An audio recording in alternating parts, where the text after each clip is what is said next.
प्रश्न बन रहा है। पहली बात तो हमें स्वीकार करना है कि हम यहाँ सेवा के लिए आए हुए हैं। मानव जन्म सेवा धर्म के द्वारा ही जो चाहे वो प्राप्त कर सकता है।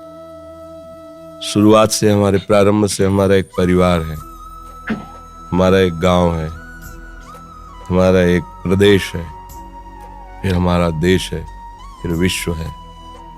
जिस स्तर की योग्यता भगवान देते हैं उस स्तर की सेवा का उसके हृदय में प्रकाश होता है। भजन का तात्पर्य भज धातु सेवायाम। भजन का मतलब केवल माला चलाना नहीं।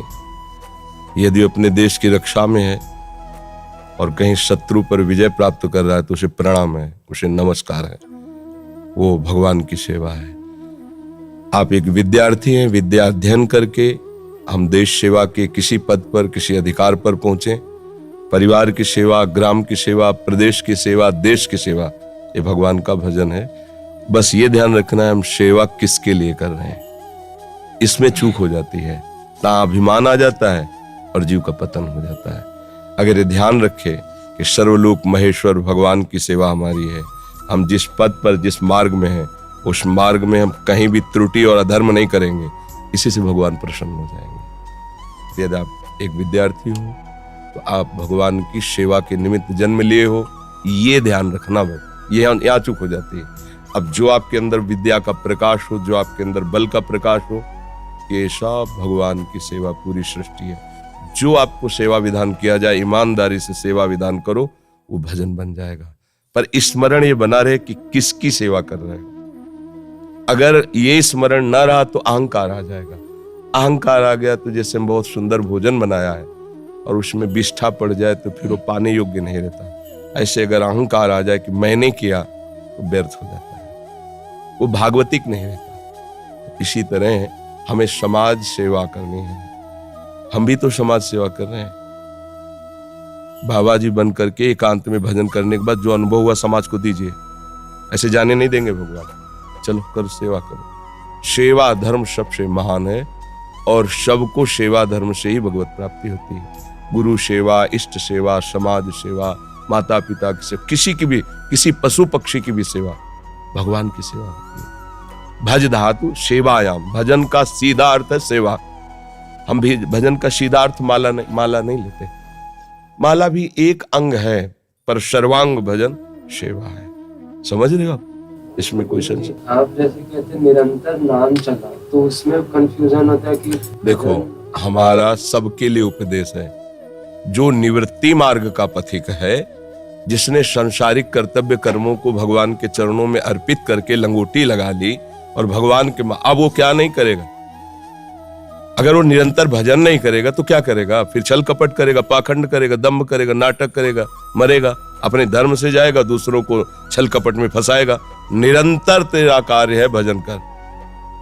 ये दो मार्ग है ना। अब प्रवृत्ति मार्ग में आप फावड़ा चला रहे हो, बीच बीच में राम कृष्ण हरि का सुमिरन, इससे बड़ा भजन और क्या हो सकता है? गोली टांगे हुए है, बॉर्डर में तैनात है और भगवत स्मरण परायण है कि हमारा देश सुरक्षित रहे। वो महात्मा है, कोई साधारण है।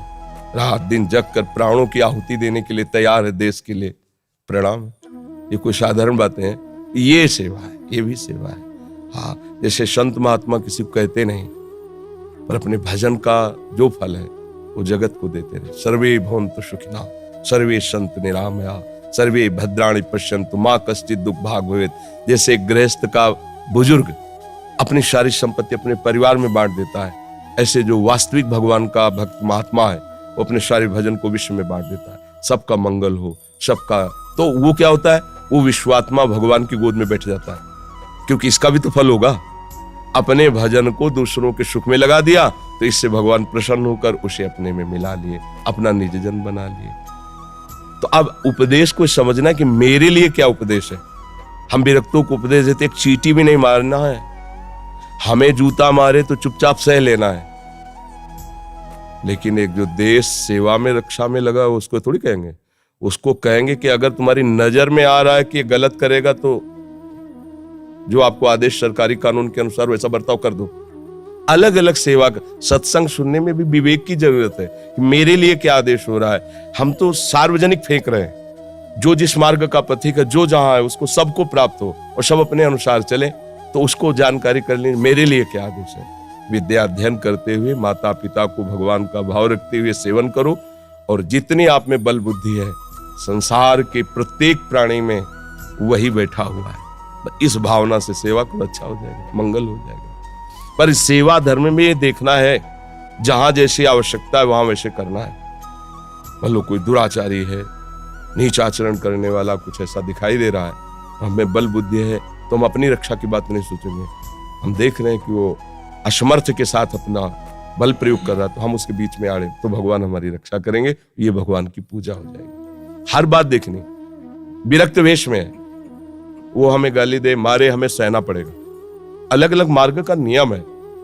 अगर आप हमें मारेंगे भी पीटेंगे भी तो हम आंख मूंद लेंगे और अपने प्रभु की तरफ चिंतन करेंगे कि नाथ हम तो आपके समर्पित हैं, क्योंकि संन्यास का मतलब होता है हमने दंड देना त्याग कर दिया। किसी को दंड नहीं देंगे, न वाणी से, न शरीर से, न मन से भी। अलग अलग मार्ग का पथ है, लेकिन कहीं कहीं दंड ही पूजा होती है।